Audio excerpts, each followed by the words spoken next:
Namaskar. We have been studying concepts and principles of Jain Darshan so far, and now we are going to study the practices. Jain Darshan particularly emphasizes on personal ethics.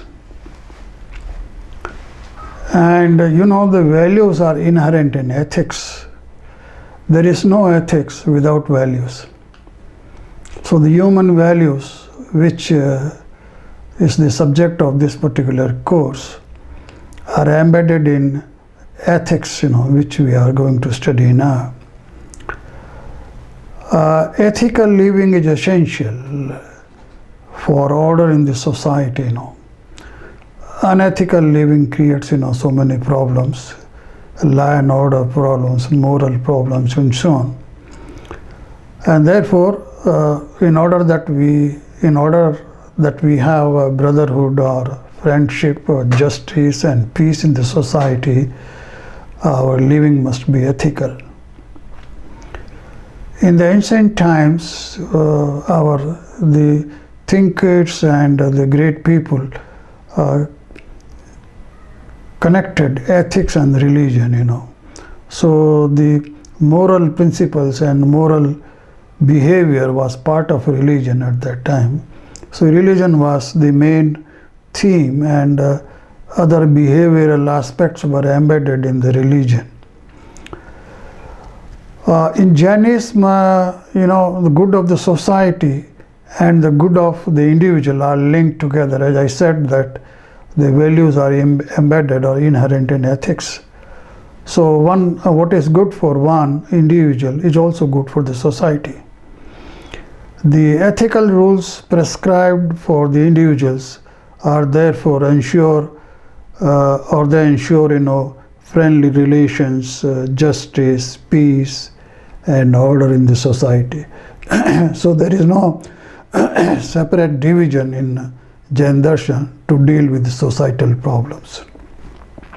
They are more or less linked with, although social science and social relationship is described in detail, but social ethics are not very much emphasized.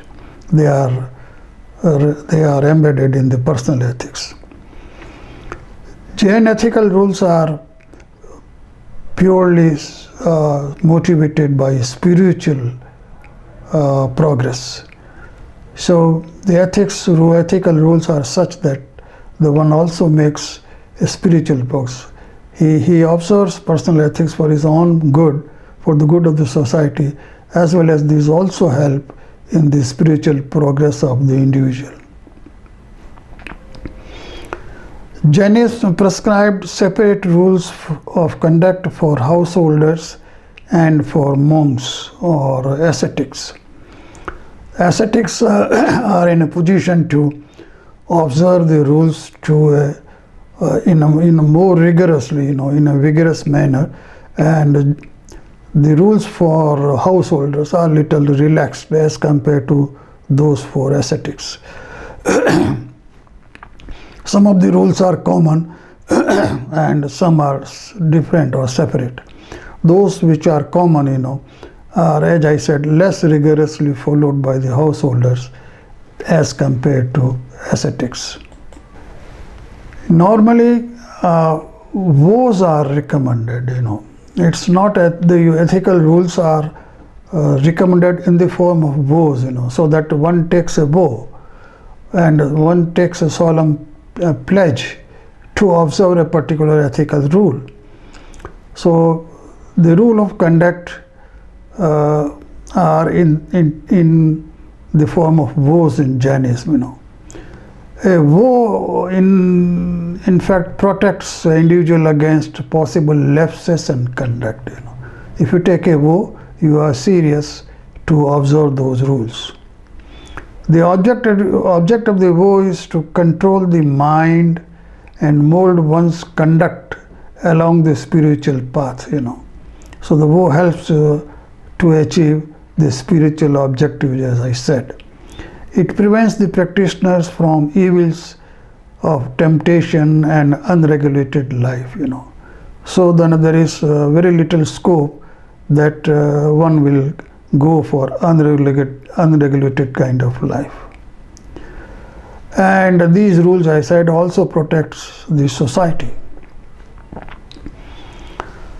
So we first talk of Shravak Dharma, or the ethical conducts for householders, and later on we will talk about the Shraman Dharma, or the ethical conducts for ascetics. Conduct or charit consists in the pursuit of what is good, beneficial for oneself and for the society. As I said, so the conduct rules are such that both objectives are fulfilled, and avoid what is harmful to you and what is harmful to society. So both ways the conduct rules act. First it recommends or favors what is good for you in society, and prevents you to do what is harmful to you and harmful to the society. There are 5 vows, and we also talked about them in the very first lecture, Anuvrati. So there are 5 vows for the householders and also for the munis. And these vows, as are observed by the householders in a little relaxed manner and in a rigorous manner by munis and ascetics. And then in the case of ascetics, these vratas are called Mahavratas, and in the case of householders, we call them Anuvrata, little vows or small vows. Each vows has both aspects, negative and positive. It teaches what to do and what not to do. Both things are emphasized in a vow. As I said, they are being besides being personally beneficial, each vow helps the individual in discharge of his social obligations. There are 5 Anuvratas, Ahimsa, Satya, Achorya, Brahmacharya and Aparigraha. They are very well defined and very well described in Jainism. Although these vratas or these rules also exist in other philosophies, but the way the details are given in Jain philosophy perhaps are not available in other philosophies. So they have been described in great detail. We first talk of Ahimsa Anuvrata. Ahimsa is the central theme of Jain philosophy. If you take out Ahimsa, what remains is only a carcass of Jain philosophy. It's the basic pillar of Jain philosophy, Ahimsa. Ahimsa, what does the Ahimsa mean? It's a very generalized definition, Here, Ahimsa here not only means non-killing, but it means non-hurting any mobile being. The Anuvrat concept is that, the householders should not hurt any mobile being. We are not talking of immobile or stava beings here, only mobile beings. So non-hurting is a very wide perspective, a wide concept, includes hurting in any way and also killing. Hurting or hinsa is done in 3 ways. One, you either do it yourself, or you ask somebody else to do it, or support somebody else who is doing it. Either way, when the hinsa is committed, you are guilty of it. Whether you do it yourself, you are guilty. If you ask somebody else to do it, you are guilty. And if you support somebody who is doing it, then also you are guilty.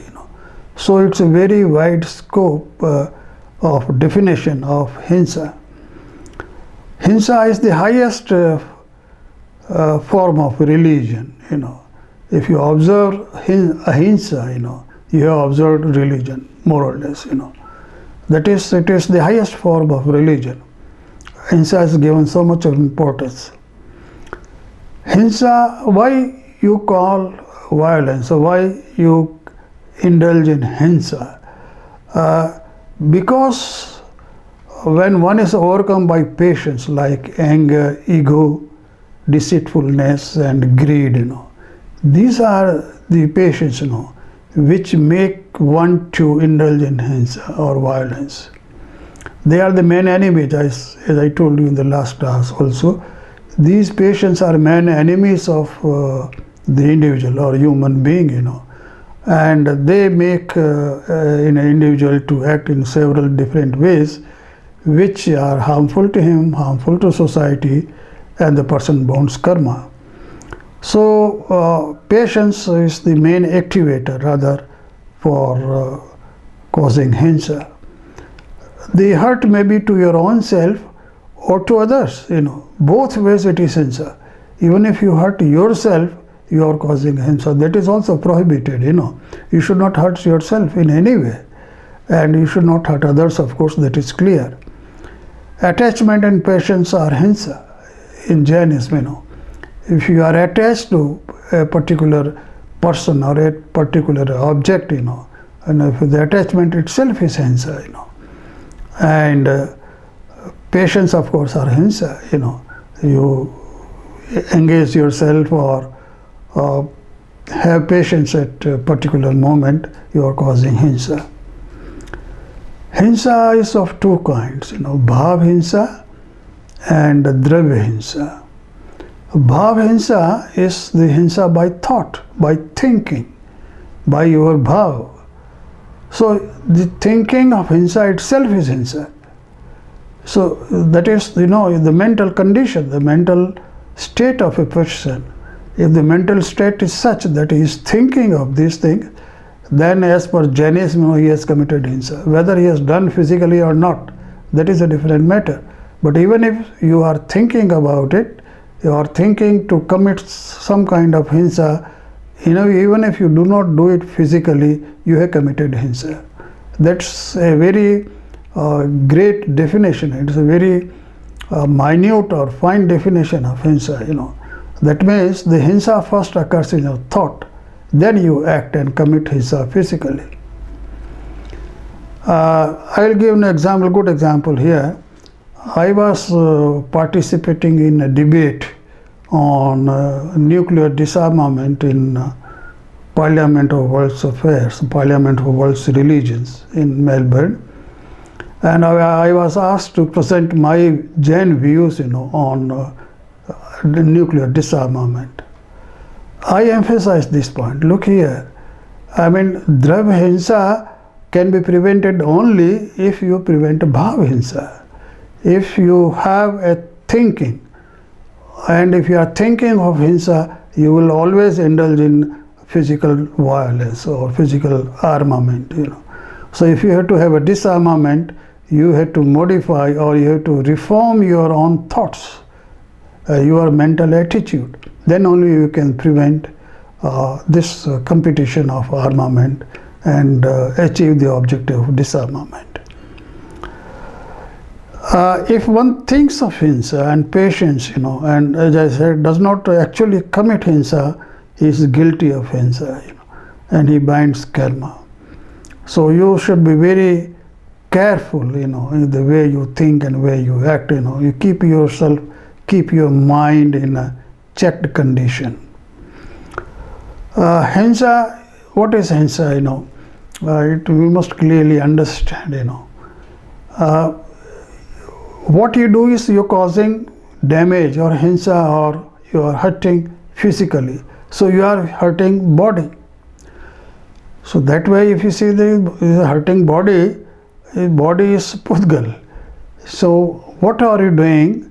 If you are doing physical harm, in fact the soul is hurt, So hinsa is that, you are hurting the soul of that person through body, via body, remember, And for that also, we define what is known as the vitality of prana.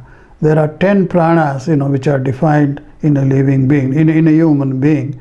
And if you severe any one of the prana, any one of the senses, or any one of the part of the body, you have committed hinsa. And remember, severing body parts means hurting the soul of that person. There are 5 restraints for observing the vow of ahimsa. And these 5 restraints are control of speech. Speech is a major cause many times of himsa. No? You engage into arguments, you engage into unnecessary hot discussions with somebody. This is you are doing only verbally, but then you are causing himsa, and that it may result in physical violence. Many times it happens. You are arguing with somebody, and then there are hot discussions, and then you engaged in fighting. So control in speech is a restraint, which one must exercise. You must be careful what you are speaking. Control of thought. You must control your thought. I just now explained to you that thinking of hinsa is also hinsa. So control of thought is necessary. You must be able to exercise control in your thinking, on your mind. Regulation of movement. When you are moving, and you might kill small insects or ants or something like which are there on the ground.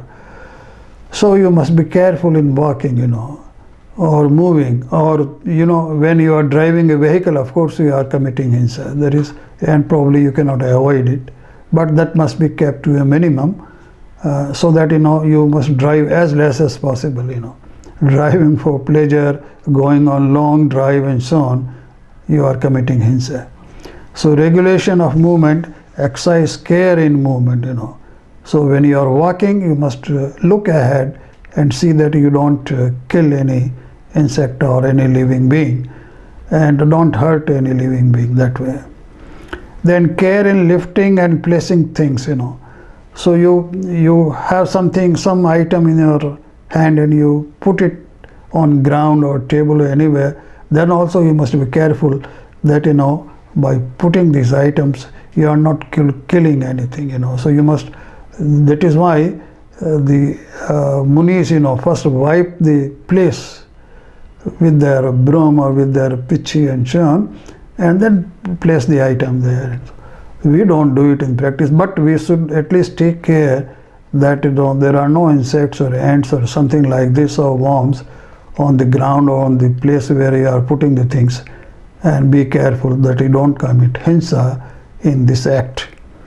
Then examination of food and drinks before before eating. This is very essential. You must make sure that you don't eat anything which contains some kind of worm or some kind of insect or some kind of living being in it. This is very important. Even the person who is cooking has to take care, and the person who is eating also has to take care of these things. Hinsa is of 2 kinds. One is sankalpi hinsa, which is intentional, and one is arambhi hinsa, which is occupational. Every one of us has one or another occupation, and in this occupational work or occupational deeds, we do commit hinsa. Suppose somebody is doing farming. Well, there is a lot of hinsa in agriculture, but that cannot be avoided. You are working in industry, and in the industry also there is a lot of violence. There is a lot of killing, of small insects and small living beings, but that cannot be avoided.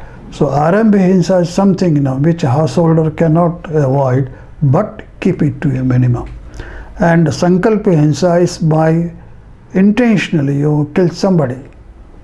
That hinsa is prohibited in Jain philosophy. The sankalpa hinsa can be in the form of hunting animals, or animal sacrifices, or killing animals for food, etc. This type is completely prohibited. So no Jain follower would go for hunting. No Jain follower would indulge or would even agree to or whether support animal sacrifice. killing animals for food, all Jains are vegetarian. So killing animals for food is of course prohibited, and it's a big gross hinsa. Arambhi hinsa is of three kinds: Udyami, Graha Arambhi, and Virodhi. Udyami hinsa, which is the hinsa which is committed in the occupations. For example, making a living, we have all to work for, make our living so that we can feed ourselves and our family and we can meet our requirements. We have to have an occupation, So in that we do commit hinsa. And this hinsa, but hinsa of five sense being is not permitted. We must at least be careful that in this thing, five sense beings are not being killed. The lower organisms, probably we cannot avoid killing of lower organisms, perhaps cannot be avoided, but must be minimized, But killing of five sense beings is completely prohibited. The five sense beings, the terrestrial animals, aquatic animals, fishes and so on, birds and so on. This is completely prohibited. Then Graha Arambhi hinsa, in our domestic duties and obligations like cooking, bathing, raising cattle, gardening, things like this, There also hinsa is involved, but that must be kept to a minimum. Then Virodhi hinsa. Virodhi hinsa is also many times maybe intentional, but this is permitted with a particular purpose, Not that you go and kill anybody, this is not permitted. But if you want to defend yourself or if you want to defend your property, this is permitted, If somebody is attacking or snatching your property, taking away your possessions, or somebody is attacking you and want to kill you or want to hurt you, you can defend yourself. And in this process, if hinsa is committed, this is permitted. Then defending the country, this is sometimes there is a confusion, and there is a kind of wrong message which is given that the Jains are ahinsavadi, or they follow ahimsa, and therefore they will not fight for the country. This is not correct. Many Jains have fought for the country. You can see the recent example of Abhinandan, and we all welcomed him that he did a brave job, he did a courageous job, he did an excellent job, So the defending country is definitely permitted in Jainism. Then consumption of flesh, wine, honey and eggs is prohibited. Jains are all vegetarian. They don't eat flesh, they don't drink wine, they don't take honey. Honey is also violent act, They don't take eggs and so on. Then hunting, sacrificing animals for god worship is completely prohibited. And this is of course, some kind of wrong of belief, that the people indulge in animal sacrifice for god worship. This is a wrong belief. A householder cannot avoid Arambhi hinsa, as I said. He must minimize it, and he must minimize it to the extent possible. This is all we have to effort, we have to exert, and direct our efforts to. Ahimsa is another aspect of daya, compassion, kindness, and so on. So the two things are linked, Compassion and kindness are not separately dealt with or separately described in Jainism. They are part of ahimsa. A person can be non-violent only if he has a compassion in his heart, if he has daya, if he has love for other people or other beings, then only he can be a non-violent person. So it is embedded in the principle of ahimsa that daya, compassion must be observed and followed. Abhaya dan is a big dan, a bigger dan in Jainism. A person engaged in violence is agitated and afflicted and is actuated by animosity. He suffers in many ways and invites legal action in some cases. So this is clear. A non-violent person has the feeling of, must have, or he has maitri, love and friendship. Then only he can be non-violent. So maitri and friendship, love and friendship, is a part of ahimsa. Then pramod, or respect, joy and respect. You must have joyful attitude towards others. You must respect others. Pramod. So it's a part of ahimsa. Karuna, compassion, it's a part of ahimsa, as I said. And madhyastha bhava, tolerance. There are people whom with you don't agree, but then that does not matter. You take a madhyastha stand. So be indifferent to them. Don't be angry with them or don't be annoyed with them. You just have an indifferent attitude, madhyastha bhava. Tolerate them so that you don't commit violence or hinsa in any way by way of your patience, of anger, etc. So even if you don't agree with somebody, or somebody doesn't agree with you, okay, fine, So you be tolerant about it. So that way there are very detailed rules prescribed for ahimsa anuvrata. I have just given you a gist of the main approaches which are described for ahimsa anuvrata. Ahimsa anuvrata is also followed by ascetic, as I said. This is a Mahabharata, and we will discuss about it later when we talk about Mahabharata. Thank you.